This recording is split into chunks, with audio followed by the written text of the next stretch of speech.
I got a question. So we talk about a very Go big... to the question. Okay, so here. maybe Monet or Peter, you can ask me. So we talk about reform the structure of the television or something. But however, how we should deal with the newsroom social control in terms of no matter it's a political issue or economic issue. I mean, Your question? I mean, how the journalism, I mean, journalists in the TV station deal with the newsroom social control. I mean, orders from the hierarchy system. If it's not right, against the professional journalism. How we should do that? Okay, thank you. Yes, you did mention about the labor union. That's part of the protection as well. Yeah. I think it's a very difficult answer. When I was in journalism school, one of my professors told us, before you choose which media to work for, study the political position or stance of that news media. If you think they are closer to that political stance, you can then decide to join it. I think there are two solutions. One, if you think that the instructions from your news editors do not make sense, it's against your professional principles, you can quit. The second is to make compromises, which is very sad, but unfortunately, it is a reality. I mean, I used to work as a journalist between my MPhil and PhD studies in Cambridge, and sometimes there were some, in my mind, unreasonable instructions from my news editors.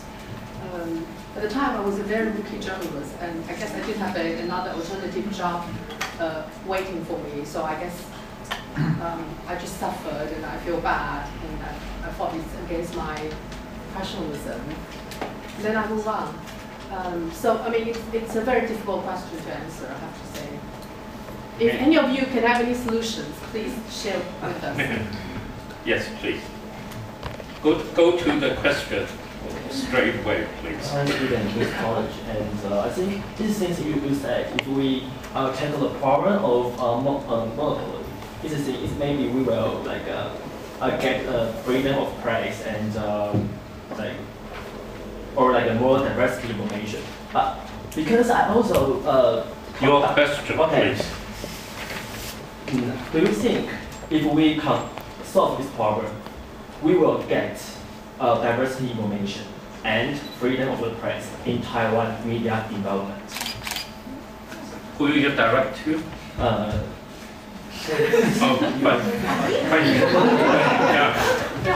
More than a high solution, it's really challenge a high standard. I think it's difficult. If we can resolve that, I'm sure Taiwan will become, the media environment will become so diverse.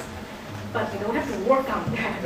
I think one thing I will stress about the, Professor Tsai mentioned that, mentioned about the union. I think it's really important. Yeah, I'm not sure, maybe some of you will go back to Taiwan to work. In the past, the journalists always think that they are not laborer, they are intellectuals. But actually, there are lots of abuse of labor workers' rights in the media industry. I remember one of the students I taught. She went to be the journalist at one TV station. She told me that one day she was asked by her supervisor to find the ghost in the Taipei, the first Taipei high school, the toilet. Because there's a rumor. I mean, the political stance issue is not the most serious issue. Many journalists, they were asked to stay in the deep water just to get you the shot of the night time. So, and they only hired the young college graduates because they are cheap and they are, I'm sorry to say that, disposable. So I think they're really serious, issue of the workers' rights. But yeah, low cost. Yeah, but at least, this time, the Echo Daily, the employees, they have, get themselves organized. It's the first union, the successful established, in the TV, in the news environment in Taiwan. Okay. I think to answer the question, I think it's a very, very simple answer. If this problem is solved, there will be another problem down the road. Because that's what democracy is about. It's about problems, and it's about how you solve those problems. You know, democracy is a means to an end. It's not an end in itself. And even in the UK, where we like to pride ourselves on having, you know, one of the oldest democracies in the world, we are still trying to sort out what we mean by democracy and how it works. So don't think that if you solve the media monopoly problem, you're going to have freedom of speech and you're going to have diversity and everything's going to be rosy. It's not. There's going to be other problems that you have to deal with. That's the business of democracy. Okay, next. Okay, please. Just a short question. Yeah, I'm Morty from Surrey. When you talk about the monopoly and we talk about the anti-China sentiment, you see in Hong Kong there's no media monopoly. There's a rule of law. Everything seems perfect, but still all the newspapers except for Apple Daily have moved towards pro-China stance over time just because of business interests. So what do you think about that? Well, I would say that the biggest problem that there is in Hong Kong is the question of self-censorship. And if you look at the resignations from the major newspapers in Hong Kong since China took control of Hong Kong, it's been over the issue of kind of, you know, where are the boundaries, what can we do? It's so vague and we don't know quite sure what's going to happen. And the way that I always explain this to students is to think about the role of the People's Liberation Army in Hong Kong. You know, and they're in that building on the harbour front there. They're in there, but you can't see them. They're not allowed to go out in their uniforms. You don't know they're in Hong Kong, but you know they're there. It's like a hidden threat. You know that they're there. And it's the same in media terms as well. You're not quite sure what will happen if you do push that down a little bit too far. It's the question of self-censorship, I think, in Hong Kong is the main problem. So it means that's a little bit different from the situation is in Taiwan. I think so, because of the history of Hong Kong and everything else. It is a different situation. And when I talk to journalists and editors from Hong Kong, it's really the question of self-censorship that they're really concerned with. Okay, thank you. Sorry. In Taiwan as well. Oh, sure, yeah, it can happen in Taiwan. I'm not saying it couldn't. It could very well happen. But unless, I think the preset question is whether the PLA will show up on the street of Taipei. Okay, here, please. My name is Liu Bi, I'm studying law at UCL, and I have a question about the topic of today's forum, which is monopoly. And my personal opinion is that monopoly itself is not a problem in itself. What panelists discuss more about freedom of press. Monopoly itself, what I mean is because if a media become monopolized, they're gonna, if there is personal interest or political influence, political interest groups behind it, they're gonna affect the quality of the newspaper.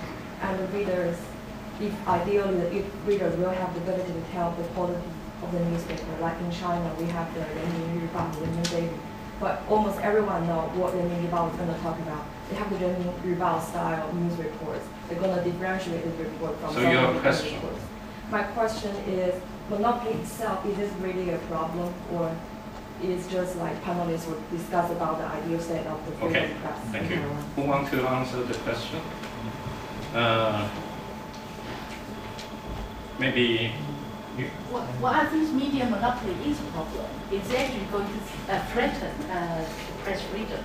And that's why I think actually media monopoly forces us to think about what kind of structure can be established in order to safeguard press freedom. So yeah, like we're talking about pluralism and all, and the influence of media itself. So I think this is something to think about. The consumers or readers to be educated enough to be media literate, to decide to against not to buy media, not to watch a channel. That's one thing, and that's healthy. But I think structurally, to safeguard, to prevent media ownership monopoly, that itself, I think, is just what has to be established. And I think actually that's what this campaign I see the long-term solution is trying to achieve. Maybe monopoly must be wrong. Otherwise, how come every country got this fair trade office? Yeah, that's right. Yeah, it's because competition. We have different voices. It's really another issue of the credibility of the media. I mean, because in China, everyone. Yeah, your question. Yeah, my question is, if you issue the question on monopoly, you acknowledge the authority of the media in the first place. Otherwise, if people don't really trust what CCTV says in China, even if it's monopolized, people would expect what it's going to say because it has losing its credibility in China with CCTV. So my opinion is that when you talk about the issue of monopoly of media, you either just heighten the discussion to the freedom of press, or just down to the space of But will that still be a democratic society? Yes, but the No, question. whether I'm asking you, Yeah. by the way you describe, you don't believe what the CCTV tells you anymore, right? Because in China, the problem is not monopoly censorship. But when you give but the society, empire, but Taiwan is a democratic society. yeah, but you have democratic society with more than Yeah. empire. So- that's a different problem. So when there is the monopoly occurred, if it occurred, Yes. will that still be a democratic society? Well, what I would say, I mean, there's the old joke about, the only thing you can trust about the People's Daily is the date.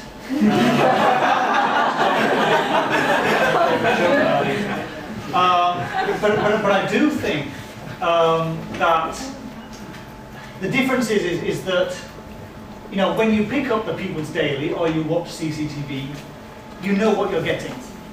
I mean, everybody knows what the People's Daily is. They know what to expect.